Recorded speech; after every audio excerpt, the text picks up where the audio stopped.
ગુજરાતમાં બોગસ દસ્તાવેજને નાથવા માટે લાવવામાં આવેલા નવા નિયમને લઈને વકીલોમાં ભારે રોષ વ્યાપી ગયો છે। ભાવનગર વકીલ મંડળ દ્વારા બોગસ દસ્તાવેજને નાથવા માટે દરેક દસ્તાવેજમાં વકીલનો સંપૂર્ણ અભિપ્રાય આપવાનો રહેતો હોય અને વકીલની જવાબદારી સહી દ્વારા નક્કી કરવામાં આવતી હોવાને પગલે રોષ ઠાલવવામાં આવ્યો છે, જે વકીલ મંડળ દ્વારા ગેરવ્યાજબી હોવાનું જણાવવામાં આવી રહ્યું છે અને વકીલો દ્વારા સૂત્રોચ્ચાર કરીને પરિપત્રને સળગાવીને તે નિયમને હટાવવા માંગ કરી હતી।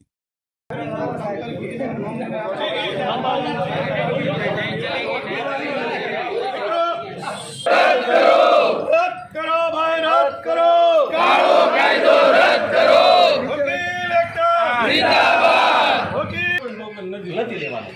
જો એ પહેલા સોલ્યુશન આવી જાય તો લેવાના છે, સોલ્યુશન ન આવે તો નથી લેવાના। એટલે કોઈ પણ મિત્રો 1 થી 3 તારીખમાં કોઈ પણ હા મસરો આવ્યો છે, એ મોટા મોટા વકીલો આવ્યા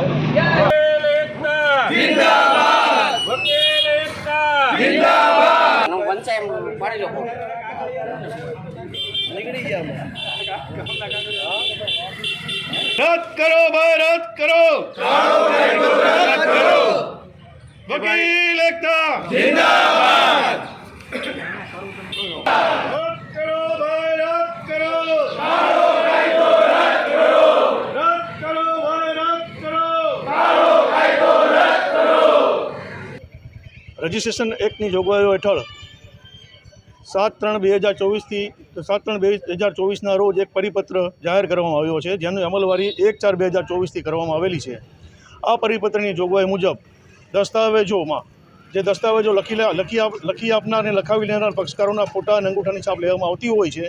આ ઉપરાંત વધારાની એક જવાબદારી ફિક્સ કરવામાં આવી છે, જેમાં વકીલો જેણે દસ્તાવેજ લખેલો છે તે વકીલશ્રીનું નામ, તેનું સરનામું, મોબાઈલ નંબર ઉપરાંત તેઓ પાસે એક અંડરટેકિંગ લેવામાં આવે છે કે ભાઈ કલમ 60 જેમ રજિસ્ટ્રેશન એક્ટની જોગવાઈ હેઠળ કલમ 82ની જે જોગવાઈ છે તેમાં 7 વર્ષની કેદની સજાની જોગવાઈઓ અને દંડની સજાની પણ જોગવાઈ છે, જેની જાણકારી અમોને છે એવું અમારી પાસે અંડરટેકિંગ લેવામાં આવે છે। તો આ જે છે એ ગેરકાયદેસર છે, કાયદા વિરુદ્ધની વાત છે, એનો અમે તેને સખત વિરોધ કરીએ છીએ।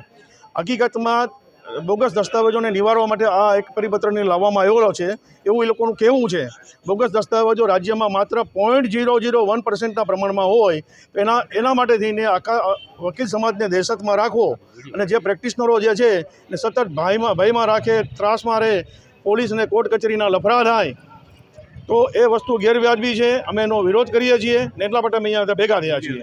કન્વીનિયન્સ એસોસિએશનના પ્રમુખ દિનેશ વિદેસાઈ, ભાવનગર। આજે અમે એટલા માટે ભેગા થયા છીએ કે IGR તરફથી એક 7/3/2024ના રોજ એક પરિપત્ર જે બહાર પાડવામાં આવેલો છે એ રજિસ્ટ્રેશન એક્ટની કલમ 32 એની જોગવાઈ વિરુદ્ધનો છે અને તેની સાથે જે નમૂનો રજૂ રાખવામાં આવેલો છે એ વકીલોને અસર કરતા છે અને વકીલોની જવાબદારી ફિક્સ થાય તેવો તૈયાર કરવામાં આવેલો છે અને કાયદા વિરુદ્ધનો હોય તેથી તેની સામે વિરોધ કરવા માટે અમે અહીં એકત્રિત થયેલા છીએ। અને આ માટે અમે સરકારશ્રીમાં મુખ્યમંત્રીશ્રીને તથા જુદા જુદા ડિપાર્ટમેન્ટોને રજૂ કરેલ છે, સ્થાનિક ધારાસભ્યોને પણ રજૂઆત કરેલ છે અને પરિપત્ર બહાર પાડનાર અધિકારીને પણ અમે લેખિતમાં રજૂઆતો આપેલી છે। ટૂંકમાં એવું છે કે જે પરિપત્ર બહાર પાડવામાં આવેલો છે એનો અમલ 2005માં થઈ જવા પામેલો છે। ઓલરેડી પરિપત્રની જોગવાઈમાં એટલું જ કહેવામાં આવેલું છે કે વેચનાર અને ખરીદનારના પાસપોર્ટ સાઇઝના ફોટા હોવા જોઈએ અને તેની અંગૂઠાની છાપ હોવી જોઈએ, અને તે પ્રમાણેનો અમલ 2005થી થઈ ગયેલો છે।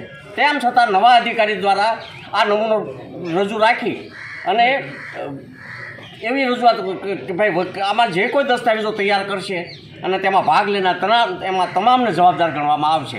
આમાં વકીલોની કોઈ જવાબદારી થતી હોતી નથી। તેમ છતાં વકીલોને જવાબદારી ફિક્સ કરવા માટે એક પરિપત્ર એવું હોય તેવું જણાય છે।